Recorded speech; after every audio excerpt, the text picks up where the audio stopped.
Oi pessoal, tudo bem? Sejam super bem-vindos à nossa matéria de estilo de vida da semana 4 e é um prazer poder estar aqui com vocês. Eu sou a Sarinha, faço parte da nossa equipe na igreja de staff e eu costumo trabalhar muito, me envolver muito com a igreja física, com as operações da nossa igreja física e também me envolvo muito na área administrativa e financeira da nossa casa. E eu tô com uma alegria imensa em poder passar esse tempo junto com vocês, para a gente conversar um pouco mais, aprender um pouco mais de tudo que Deus tem para nós. Antes de mais nada, será que a gente pode orar juntos? Então vamos orar aí, você ora daí e eu oro daqui. Deus, eu coloco esse tempo, Pai, que a gente vai ter junto nas suas mãos. Que o Senhor venha abençoar, Pai, que o Senhor venha falar, Pai, através, Deus, desse conteúdo, através da minha vida, mas principalmente, Deus, que o Senhor venha tocar cada coração, cada mente, Pai, e que a gente possa sair desse momento, Deus, muito melhores do que a forma que a gente chegou, Pai, que a gente possa sair daqui com uma claridade melhor de quem o Senhor é e de tudo que o Senhor tem para nós. Em nome de Jesus, amém. Bom, na semana 4 da nossa matéria de estilo de vida, a gente começa a conversar um pouco mais sobre viver uma vida seguindo a Jesus. E para a gente seguir a Jesus, uma coisa que é muito importante é a autoliderança, ou seja, liderar-se a si mesmo. E nessas próximas semanas nós vamos conversar bastante sobre isso.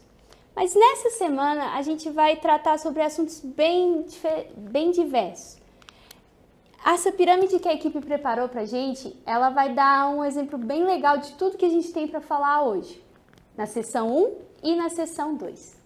Bom, a gente vai falar sobre gerenciamento de tempo e recursos, a gente vai falar de estabelecimento de objetivos pessoais, mas antes da gente chegar nesse ponto, que é algo que a gente ouve muito falar por aí, a gente precisa primeiro entender quais são os planos de Deus para a humanidade, os planos de Deus para a nossa vida, para aí sim a gente entender o plano maior de Deus, o contexto que a gente está, o nosso propósito de vida e a partir disso desenvolver objetivos pessoais e poder sim gerenciar aquilo que está nas nossas mãos. A gente não pode simplesmente estabelecer objetivos e só gerenciar os nossos recursos e o nosso tempo sem entender essas coisas, porque a gente acaba mirando no escuro e a gente acaba não sabendo para onde a gente está indo. Bom, então na nossa sessão 1 nós vamos falar de encontrando os planos de Deus para a sua vida. E a primeira parte são os planos de Deus para a humanidade, ou seja, em que contexto você e eu estamos inseridos, em que contexto o plano de Deus para nós ele está inserido. E a gente começa lá em Gênesis 1, com a criação do homem. Em Gênesis 1, 26 diz assim: Então Deus disse, façamos o ser humano à nossa imagem. Ele será semelhante a nós, dominará sobre os peixes do mar, sobre as aves do céu, sobre os animais domésticos, sobre todos os animais selvagens da terra e sobre os animais que rastejam pelo chão. Assim, Deus criou os seres humanos à sua própria imagem. A imagem de Deus os criou. Homem e mulher os criou. E no versículo 28 ele fala: Então Deus os abençoou e disse: Sejam férteis e multipliquem-se. Encham e governem a terra. Dominem sobre os peixes do mar, sobre as aves do céu e sobre todos os animais que rastejam pelo chão. Uma das coisas que eu acho linda na criação é que a criação do homem, a humanidade, ela é o auge de toda a atividade criativa de Deus. E desde o princípio, Deus ele já mostra pra gente um propósito, ele já dá um sentido de propósito ali para Adão e Eva. A Bíblia, ela costuma repetir algumas coisas e toda vez que a gente observa uma repetição na Bíblia, é importante a gente prestar atenção, porque tem algo ali que precisa ser comunicado. Vamos dar uma olhada nas repetições que a gente vê nesses 3 versículos que nós lemos? A primeira é: façamos o ser humano à nossa imagem, ele será semelhante a nós. E no versículo 27 ele diz: assim Deus criou os seres humanos à sua própria imagem, a imagem de Deus os criou. Homem e mulher os criou. Ou seja, homem e mulher, eles foram feitos à imagem de Deus e eles foram destinados a refletir ao mundo Deus, porque eles são semelhantes a Ele. A segunda repetição que a gente observa aqui já está no versículo também 26 na parte B e no versículo 28 na parte B, que fala assim: dominará sobre os peixes do mar, sobre as aves do céu, sobre os animais domésticos, sobre os animais selvagens da terra e sobre os animais que rastejam pelo chão. Aí lá no final do versículo 28, enchem e governem a terra, dominem sobre os peixes do mar, sobre as aves do céu, sobre todos os animais que rastejam pelo chão.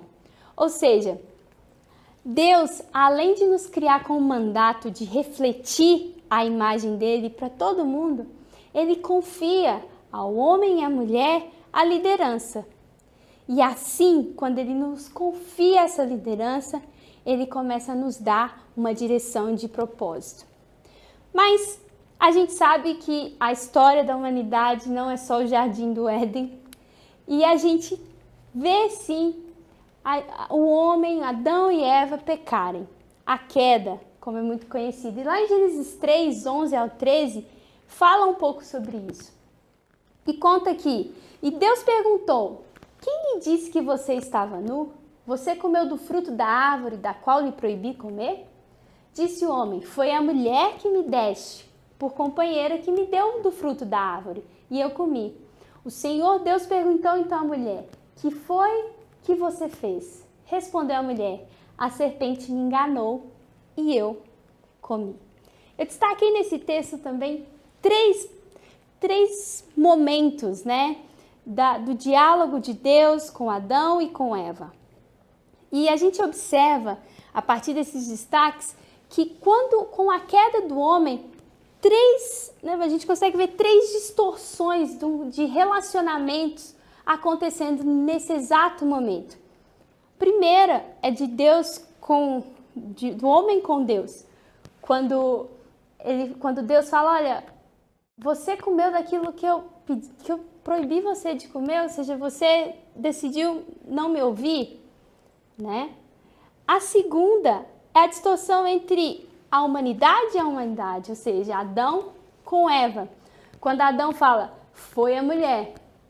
Ou seja, até então eles estavam super próximos, vivendo super unidos, mas a partir desse momento da queda, já começa a olhar com os olhos de culpa para o outro.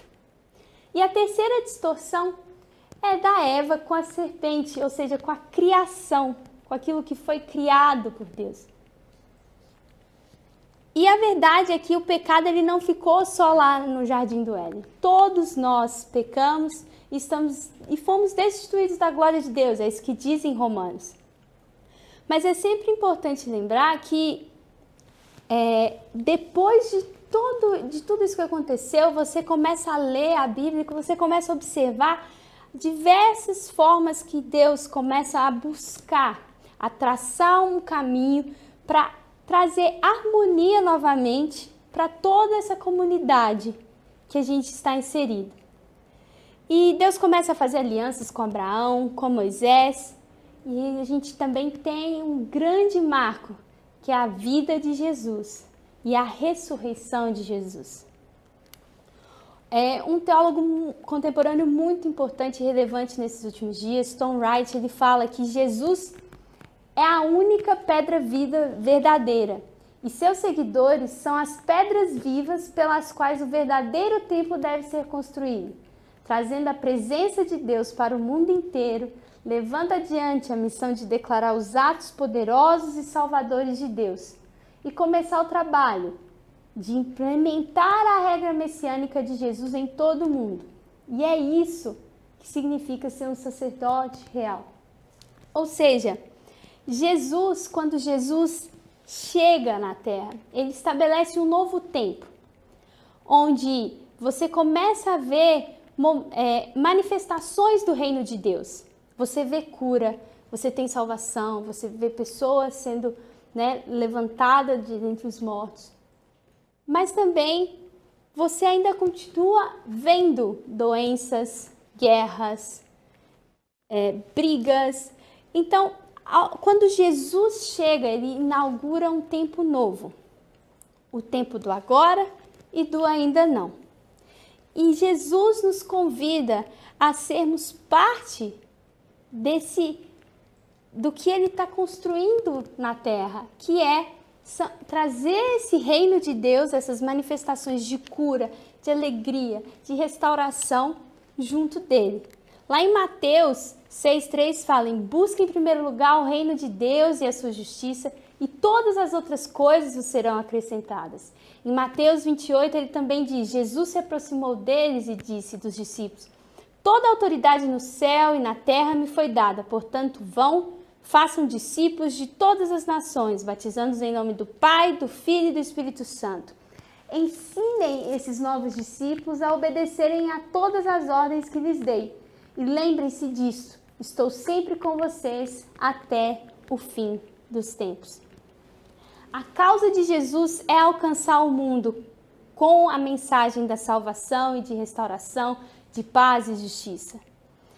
E a terra, trazer tudo isso para a terra. E agora, essa causa de Jesus, ela passa a ser a nossa causa quando a gente decide segui-lo. E a verdade é que a Bíblia fala que Jesus vai voltar em Mateus 24. Ela fala que ele vai estabelecer o seu reino para todos sempre. N.T. Wright fala muito, essa citação dele diz sobre a esperança, que Deus vai redimir toda a criação e ele vai usar aqueles que estão com ele nessa causa, aqueles que foram redimidos por ele antes desse fim. E a verdade é que N.T. Wright fala também, Tom Wright fala também sobre como muitos anos cristãos viveram esperando o céu, acreditando que o céu seria a meta de vida. E na verdade, o que Jesus está pedindo e o que Jesus tem nos convidado a fazer é trazer esse céu para a terra.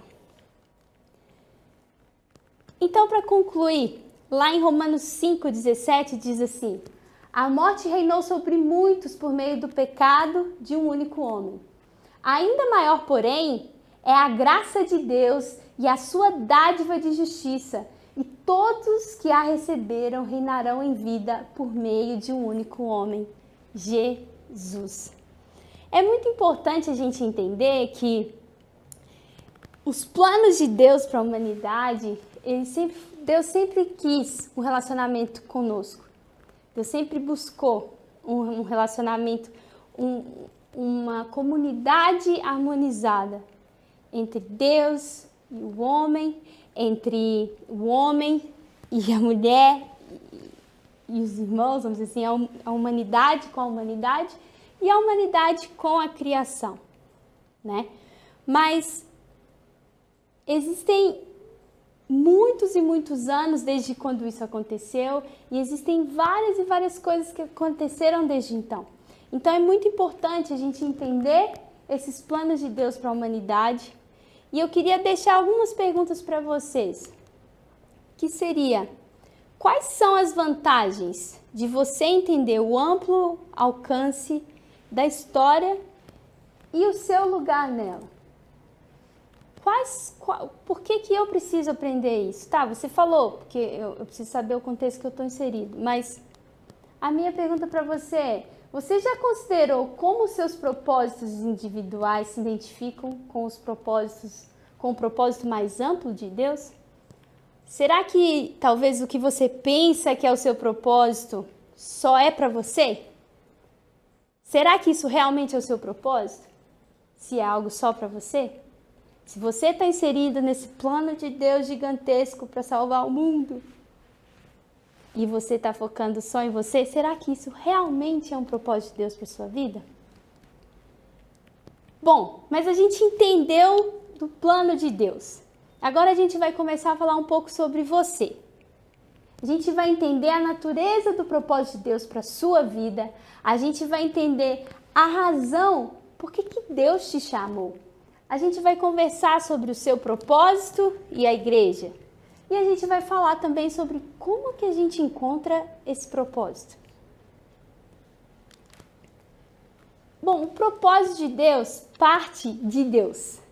E Deus é bom. Então, os propósitos de Deus vão ser bons para a sua vida. Não tem como Deus, que é bom na sua natureza, ter um propósito que não é bom para você. A segunda parte sobre o porquê que Deus criou um propósito para todos nós. Sim, Ele quer restaurar todo mundo. Sim, Ele quer. Mas o foco de Deus nesse propósito é que eu e você nos tornemos como Jesus. E isso é muito importante. Porque eu vou contar uma história aqui que quando eu era muito criança ainda na escola, começou a existir aquele negócio de representante de turma. E eu lembro que eu ganhei a votação e eu fiquei achando incrível que eu era representante da minha turma. E eu cheguei em casa e contei para os meus pais e o meu pai virou assim para mim e falou assim: filha, você não é representante de turma, você está representante de turma. E eu fiquei assim, né? O que você está querendo dizer? E o meu pai me explicou um pouco mais. Ele disse assim: olha, esse ano você é representante dessa turma, nesse período. Mas a sua vida, ela é muito maior do que um ano letivo.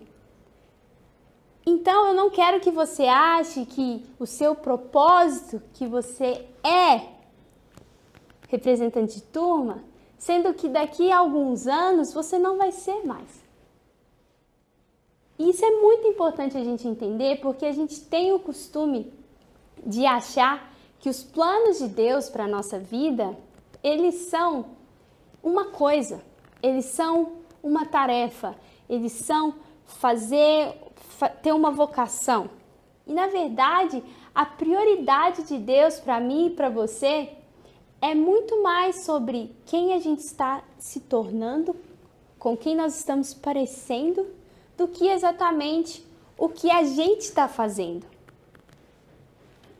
Então, a razão pela qual Deus tem um propósito para a sua vida é que sim, que você se torne como Jesus. Um outro motivo, né? E aí, tá, então o propósito de Deus é bom para mim, eu preciso me tornar como Jesus, porque esse é o porquê de tudo isso. Mas, tá, e a igreja? O que a igreja tem a ver com isso? Efésios fala sobre o corpo, sobre eu e você fazermos parte de um corpo. E fala assim que todo o corpo, ajustado e unido pelo auxílio de todas as juntas, cresce e edifica-se a si mesmo em amor, na medida em que cada parte realiza uma função. O seu propósito, o meu propósito, ele é encontrado, ele é promovido, ele é cumprido quando a gente está plantado numa igreja.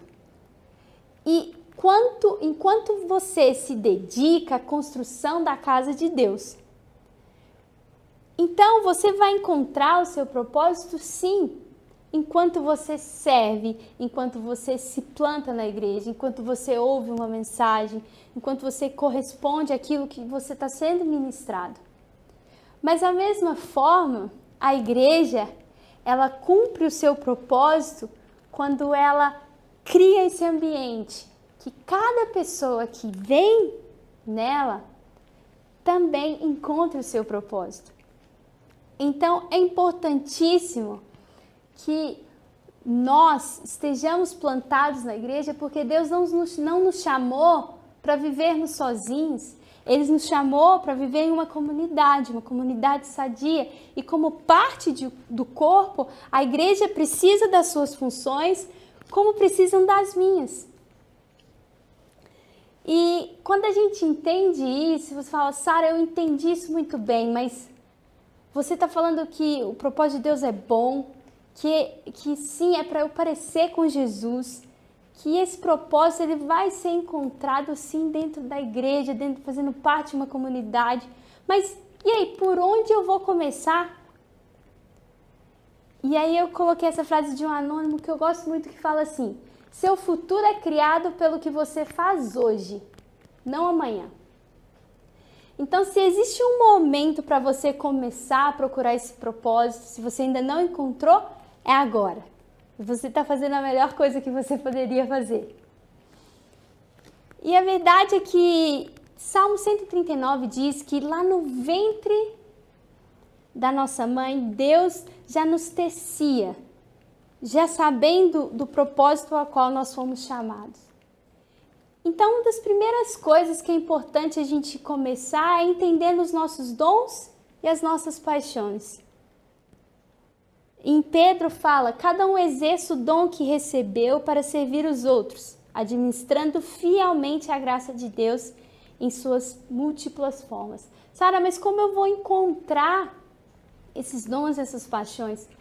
Você vai encontrar às vezes nas conversas que você tem com amigos, quando alguém percebe que você faz algo de uma maneira muito simples, que para você é muito simples, que para você flui muito fácil, flui muito naturalmente, mas que para as outras pessoas nem tanto. E eu queria te perguntar, o que as pessoas falam que você é bom? Em que você é bom?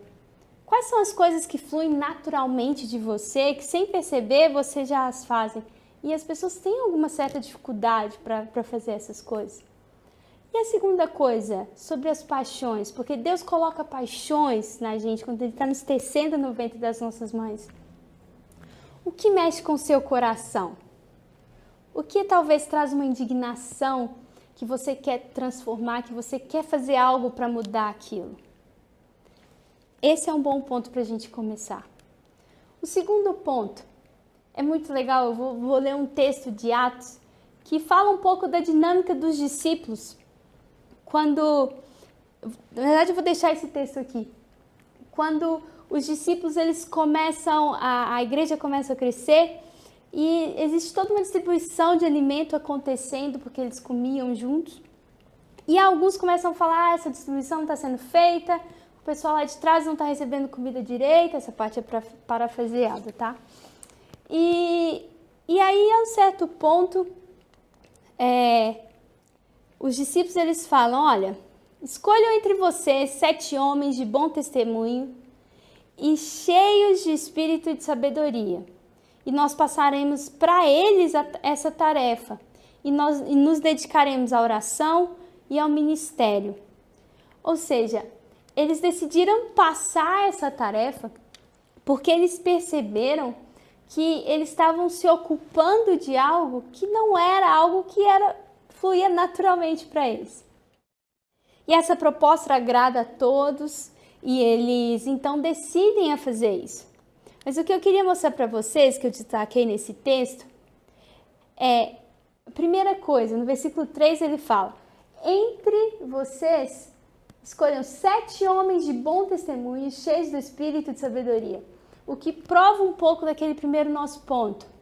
Deus não está preocupado com a sua tarefa, mas com quem você é. Essas características têm a ver com caráter e não com habilidades. E o resultado dessa escolha, o resultado dos discípulos se ocuparem com o que eles eram bons e deixarem outras pessoas se ocuparem com aquelas tarefas, a gente vê no versículo 7 que fala: assim a palavra de Deus se espalhava, crescia rapidamente o número de discípulos em Jerusalém. Também um grande número de sacerdotes obedecia à fé. Bom, então a gente entende que quando a gente tem mais produtividade, as áreas que talvez a gente tenha mais produtividade, também é um sinal em que tá um pouco ligado com seus talentos, está assim ligado com suas paixões e também onde que as coisas estão fluindo de maneira mais fácil, mais rápida, vamos dizer assim, para mim. Bom, uma outra coisa que é super importante quando a gente fala dos planos de Deus são que eles são de variadas possibilidades. E eu vou ler Tessalonicenses 1:11, que fala assim, 2 Tessalonicenses, que fala assim: Conscientes disso, oramos constantemente por vocês, para que o nosso Deus os faça dignos da vocação e com poder cumpra todo o bom propósito e toda a obra que procede da fé. O plano de Deus para nós, isso é muito importante que a gente entenda, ele não é limitado. Ele não está limitado em uma única escolha que você vai fazer. E eu queria trazer muita graça nesse tópico, porque às vezes você é uma pessoa indecisa, às vezes você tem dificuldades de tomar decisões, porque você sente que se você tomar uma decisão A ou a decisão B, uma delas é a de Deus e a outra não. E aí acabou a sua vida ali por causa daquela decisão que você tomou. E eu queria dizer que os planos de Deus para você, o propósito de Deus para sua vida, ele não é uma múltipla escolha entre A e B. Ele não é uma linha reta em que você só tem essa opção. Não, ele não é uma linha, ele é uma rodovia. Existem diversas possibilidades que você pode se movimentar e ainda assim você está dentro da vontade de Deus. Posso dizer, se você precisa tomar uma decisão, sim, ore a Deus, busque a Deus por isso. Se você tem buscado sobre o propósito de Deus na sua vida, sim, clame a Ele e eu creio que Ele vai te mostrar.